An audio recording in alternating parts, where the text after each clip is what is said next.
महाराष्ट्र प्रदेश Congress committee के प्रांत अध्यक्ष हर्षवर्धन सकपाल के आदेश अनुसार किसी भी तालुका में 20 से अधिक जिला परिषद गट है, वहां पर 2 ब्लॉक बनाने का निर्णय लिया गया, जहां एक ब्लॉक में श्री नीलेश भोईर को भिवंडी ग्रामीण तालुका अध्यक्ष पद पर नियुक्त किया गया, तो वहीं महाराष्ट्र प्रदेश कांग्रेस कमेटी भिवंडी थाने जिला अध्यक्ष दयानंद जी चोरगे व नवनिर्वाचित भिवंडी ग्रामीण तालुका अध्यक्ष नीलेश भोईर ने क्या कहा, ये देखिए इसकी एक रिपोर्ट। काँग्रेस पक्षाचे प्रांत अध्यक्ष आदरणीय हर्षवर्धन सकपाल साहेब यांच्या आदेशाने आज भिवंडीमध्ये जो एक ब्लॉक होता त्याच्यामध्ये 2 ब्लॉक झाले। त्याच्यामध्ये निलेश भोईर हा एक ब्लॉकचा अध्यक्ष झालेला आहे आणि एक ब्लॉकचा अध्यक्ष शरद ठाकरे। खरं तर नव्याने ही भिवंडी जर आपण बघायला गेलो तर खूप भिवंडी ग्रामीण हा एक खूप मोठी या ग्रामीणमध्ये जवळपास मतदार नोंदणी असेल आणि जनगणना जर आपण बघायला गेलो तर भिवंडी ग्रामीण हा भूतकाळामध्ये खूप मोठा आहे आणि त्याच्यामध्ये काँग्रेस पक्षाने एक नवीन संकल्पना तयार केलेली आहे की ज्या ब्लॉकमध्ये जर 20 पेक्षा अधिक जर की जिल्हा परिषद मेंबर असतील अशा ठिकाणी 2 ब्लॉक करायचा निर्णय काँग्रेस पक्षाने प्रदेश स्तरावरून झालेला आहे। त्याच्यामध्ये भिवंडीमध्ये टोटल 21 जिल्हा परिषद गट आहे।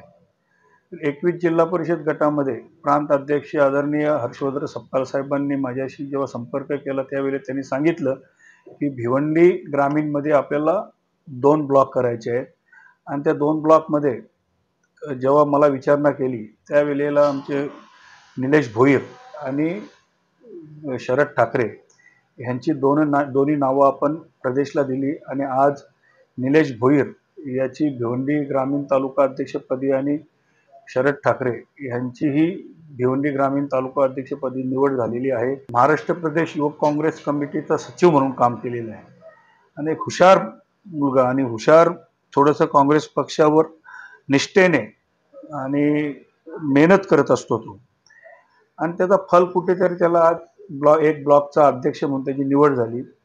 शरद ठाकरे हाही माझ्या वडिलांपासून त्यांनी काँग्रेस पक्षामध्ये काम करत होता, त्याला सुद्धा एका ब्लॉकची जबाबदारी मिळाली आहे आणि दोन्ही अध्यक्ष एकोप्याने काम करतील आणि येणाऱ्या आता त्यांना दोघांना सांगितलेलं आहे की आता किमान हा एक 4-5 दिवस आपले जे काही काँग्रेस पक्षातील जे वरिष्ठ कार्यकर्ते असतील, वरिष्ठ नेते असतील, त्यांची भेटीगाठी करा आणि एक नवीन सुरुवात ज्या वेळेला अमावस्या झाली की श्रावण लागेल त्या श्रावणाच्या पहिल्या हप्त्यामध्ये आम्ही एकत्र बसून येणाऱ्या स्थानिक स्वराज्य संस्थेच्या निवडणूक संदर्भात आम्ही भिवंडी तालुक्याची बैठक घेऊ आणि त्या वेळेला आम्ही पत्रकार परिषदी घेऊन आणि पुढची रणनीती काय ते आम्ही तुम्हाला सांगू। प्रथम मी प्रदेश काँग्रेसचे अध्यक्ष आदरणीय हर्षवर्धनजी सकपाल साहेब यांच्या मनापासून आभार व्यक्त करतो।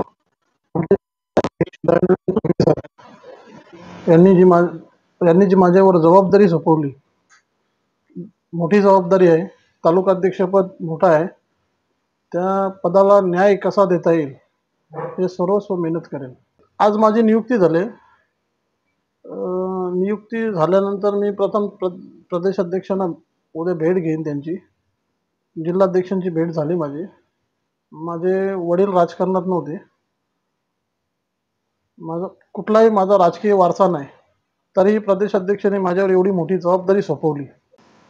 कशा प्रकारे आमची स्ट्रॅटेजी राहील ही तुम्हाला थोड्या दिवसात आम्ही पत्रकार परिषद घेऊन जिल्हाध्यक्षांशी बोलणं करून तुम्हाला पत्रकार परिषद घेऊन ते बोलून देऊ आणि जिथे जिथे आम्हाला कार्यकर्ता नाही, काँग्रेस पक्ष आज 13 खासदार आहेत या महाराष्ट्र राज्यामध्ये आणि काही लोकांचा एक आमदार सुद्धा नाही।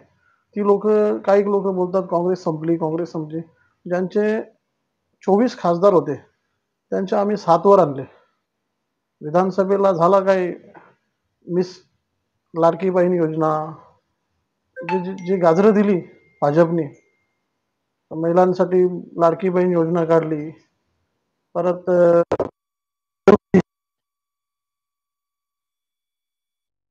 माजी मुख्यमंत्री आताचे उपमुख्यमंत्री एकनाथजी शिंदे साहेब यांच्या ठाण्या नाक्यावरनं जेव्हा आपण निघतो ना त्यांच्या विधानसभेतून, आणि जो मेन हायवेचा काम चालू आहे त्या कामाची जो दर्जा आहे ना तो एकदम निकृष्ट दर्जाचा. तो कामच नाही, म्हणजे असं वाटतो का तिथून गाडी एकदा यावी. माझा जो परिसर आहे तिथं पाईपलाईनचं रस्त्याचं काम झालेलं आहे. त्या कॉन्ट्रॅक्टरशी यांनी भेट घ्यावी.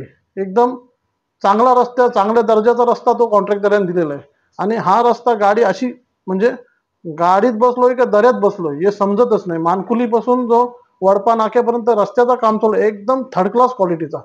याच्यासाठी आम्ही आवाज उचलणार. दुसरी गोष्ट, आमच्याकडे जो वाडा मनोर रस्ता आहे त्या रस्त्या संदर्भात 2 हप्त्यापूर्वी आम्ही आंदोलन केलं होतं. ते आंदोलन केल्याने जे काय गाढवाच्या चामडी जे झाल्यात अधिकारी यांना काही फरक पडत नाही याचे. आम्ही त्याच्यासाठीही प्रयत्नशील राहू का लोकांना कशा काही सुविधा देता येतील. आणि सरकारी ऑफिसर झाले, तहसील प्रांत, इथं शेतकऱ्यांची कामं कशी फास्ट होतील. म्हणजे विद्यार्थ्यांसाठी दाखले, जातीचे दाखले, माझे तिथंशी सहकारी आहेत दुर्गेश नाईक म्हणून. ते चांगला काम, मी युथ काँग्रेसचा अध्यक्ष असताना चांगला काम तिथं त्यांनी केलंय, आणि याच्या पुढेही त्यांच्याकडे ती जबाबदारी देईन. शेतकऱ्यांची जी कामं असतील ती तहसीलदारमध्ये होतील ही मी गवाही देतो. नक्कीच आज जी तालुका अध्यक्षपदी निलेशदादा भोईर यांची निवड झाली आहे, प्रथम तर मी आभार व्यक्त करतो प्रदेशाध्यक्ष सन्माननीय हर्षवर्धन सकपाल साहेबांचे. आणि त्याचबरोबर येणारी निवडणुका लक्षात घेऊन मी तर म्हणेन हा दयानंद जोरगे साहेबांचा मास्टर स्ट्रोक आहे की निलेश दादा भोईर यांना तालुका अध्यक्षपदी निवड केली आहे. आणि येणाऱ्या काळात काँग्रेस भिवंडी ग्रामीणला चांगले दिवस येतील यात काही शंका नाही आहे. आणि येणाऱ्या निवडणुकांमध्ये देखील एक चांगला रिझल्ट काँग्रेसला मिळेल अशी अपेक्षा आपण शुभेच्छा देतो.